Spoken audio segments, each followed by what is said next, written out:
Lucena Herrera, and I have the pleasure of having Rusty Simmons. He's a beat writer for the San Francisco Chronicle, and we're going to talk Warriors today. So let's just jump right into it. Guber and Lacob, what do you think about them, and what can the fans expect? Well, I think they come in and anything's going to be better than the last 16 years, right? So they've got a heads up there. One thing that I think they may have shot themselves in the foot a little bit is they came in and they talked about they were going to under-promise and over-deliver. And then in that same news conference, they started talking about, yeah, we can get this thing turned around right away. And basketball's not complicated. I think there are 14 other teams that missed the playoffs last year that would say basketball is pretty complicated and it's not that easy to turn around. So I think they've got to be careful about some of that stuff. But overall, they came in, they showed a passion for the game, a passion for this area, and I think the fans are going to feed into that and see where this thing goes. How much of a cleanse has it been having Nelly gone and Smart taken over? Yeah, you know, we've talked about that. Just first, I'll be selfish and talk about it from a beat writer's standpoint. We've talked about it last year, once a week, when Nelly wanted to be there.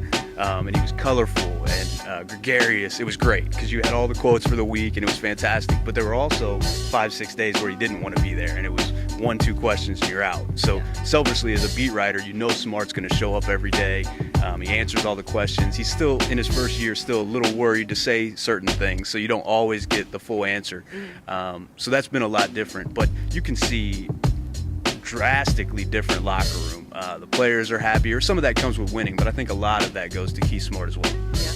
Okay, David Lee, the situation. Who's to blame about this? Yeah, the situation. We're calling it the situation. Who's to blame about what's going on with David Lee? Well, I am not smart enough to know what you're supposed to do medically right off the bat. You know, when I was 3 years old, I learned when you cut something, you put peroxide on it, right? That's how you get rid of infection.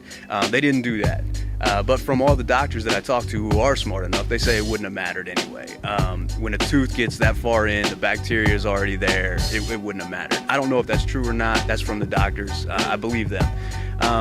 At this point now, I think this is one thing that the fans were going to love about Mr. Lacob is he saw that it wasn't going the way he wanted it to. He stepped in, he made his plane wait at Midway Airport, flew Lee back from Chicago and said, let's get this thing, let's work this thing out. So he was released from the hospital today. He's going to be evaluated on Tuesday. So there's a chance he could play, I guess, middle or late next week. Okay, so Biedrins.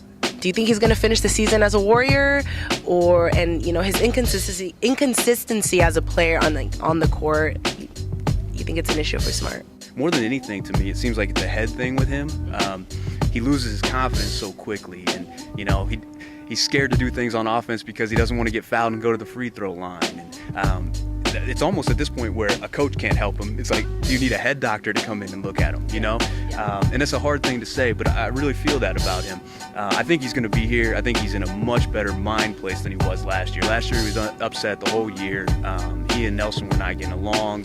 So I think he's in a better place. I think he finishes the year here for sure, but he's a key to them. If he's not providing you rebounding and defense, this team's in real trouble. The West right now has been the softest that it's been. Do you think playoffs, is it attainable for us to get there?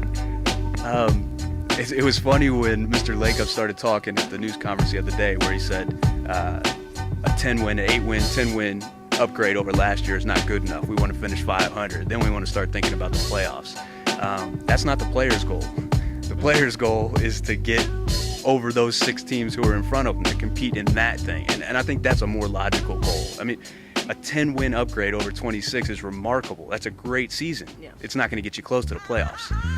And so I think they've got to keep their mind on that stuff right now. Now, at the trade deadline, if you go out and get Carmelo and you're in that thing, then maybe things are different. But with this team right now, they shouldn't be thinking about the playoffs. They should be thinking about staying in the 500 range and just kind of hanging around.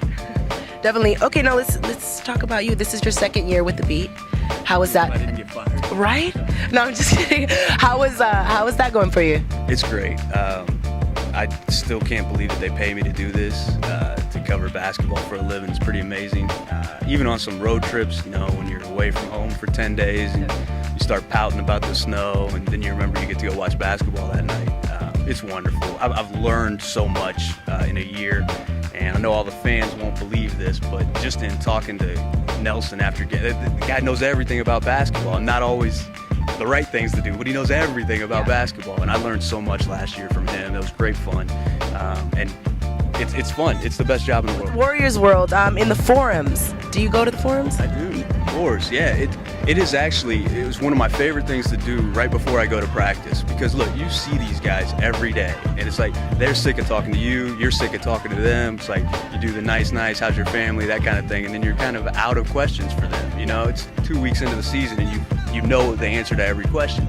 I love going to the forum because these people sit around and they think of all these things they want to know about, and it's like maybe I wouldn't even have asked about that or wondered about that. So it's really a great way. It's like a bunch of different people in there brainstorming ideas for you, and you can kind of just go out there and throw them out. So I love that. I always check that out before every practice. There is one, Camelot, I believe, who always posts my stuff. So I appreciate that because I think he's doing me a favor. He's like, you know, Rusty can't figure out technology, so I'm just going to put this up there for him. So I do appreciate it. Good looking out, Camelot. Well, thank you so much for being here with us on Warriors World TV. We definitely look forward to a wonderful season with the Warriors. This was Warriors World TV. See you next time.